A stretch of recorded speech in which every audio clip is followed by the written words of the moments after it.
Hey, this is Trent from Marmalade Cream Media, and I'm here with another podcast tip for you. This is a very short one today. So, several videos back, I talked about plosives and how to manage and edit around plosives. And I kind of brushed on this technique here, but I wanted to show it in more detail. I wanted to give you another example, and that is using a high-pass filter on just the affected audio to remove the plosive. It's an underrated way to get rid of plosives, and it helps you manage plosives that really can't be edited. And let me show you what I'm talking about here. So I've got a passage I'm going to play for you, and you'll hear that plosive kick in. And notice this is not on a P sound. We tend to think of plosives as P's, popping your P's, or B's even, but it also can happen on certain consonants like T. So let's listen to that.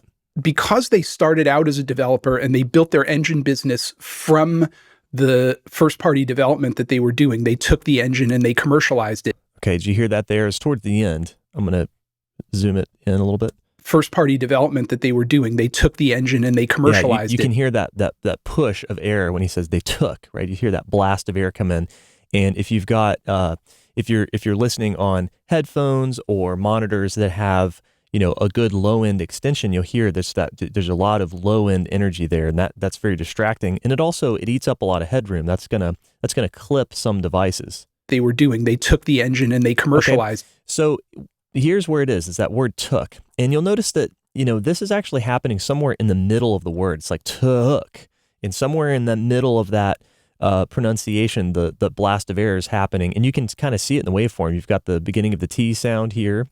And then here you've got this disruption in the waveform. That's that blast of air. That's the plosive that you're hearing.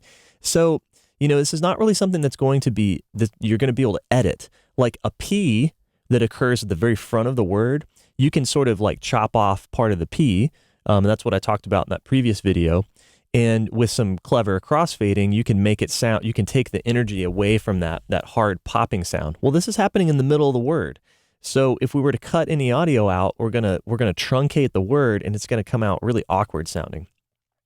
But we have some other tools in our disposal. So let's isolate this affected audio. Let's just cut this piece of audio out, this word took, and then I'm gonna lock my region so I can't move it left or right, so it just stays in time here. And I'm gonna pull it down to one of my work tracks down here. And just to review, work tracks are simply tracks that I leave muted, but they allow me to pull audio down and do specific processing just on that bit, and I'll pull it back up into the main part of the podcast that's active. So I have here on work track B, this thing called plosive remove. That's just what I call it. And all it is it has a plugin down here. I'm going to go ahead and solo just the work track now. So it has this plugin in here, and it's a simple EQ. This is the built-in Reaper EQ, and I have a high-pass filter here. So the first band here is set to high pass. That's the type, high pass. And I have this set pretty high. So it's set at 250 hertz. So in other words, it's going to basically carve out all of the information below 250 hertz from the signal. So that's where our plosive is happening. So let's see that real quick. Let's disable this high pass for a second. So let's just hear the unadulterated audio, but you'll see the waveform here in the visualizer. Took. Right, you see it happens pretty quickly, but you can see there's a lot of energy over here in this low end section. So if you read the graph here, where this band is in red that's disabled, that's at 250. You can see 300 is the hash mark, the vertical hash mark here, 200, 150 below it. Took. Yeah, and you can see there's a big bump of energy down there below 250 hertz. So let's engage the high-pass filter now. So now it's active, and listen to that word again. Took. Yeah, it just took out all of that low-end, big, bumpy woofiness, right? Okay, so now we want to process this clip and just apply that high-pass filter just to this clip. So I'm going to right-click on it. I'm going to go Apply Track Take Effects as New Items with a mono output.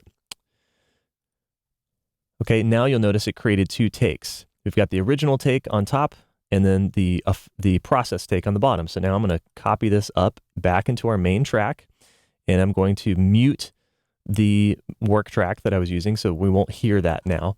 And now we have back in our main timeline here, we've got the unaffected audio and we've got the processed audio here. So let's listen to the original again. First party development that they were doing, they took the engine and they commercialized. There's that plosive. Let's do it processed. First party development that they were doing, they took the engine and they commercialized it. Bam. So there we go. It completely got rid of that plosive for us. And you can see how it smoothed out the waveform too. We don't see this big bump over here. We've got this big disruption in the waveform. It's just now nice and smooth, and it sounds good too. And because we didn't edit anything, we didn't cut anything out of the word, it still preserves the pacing of the speech. And so it's not going to, especially because this is right in the middle of a sentence, it's not going to sound awkward or choppy or weird. It doesn't call attention to itself. So there you go.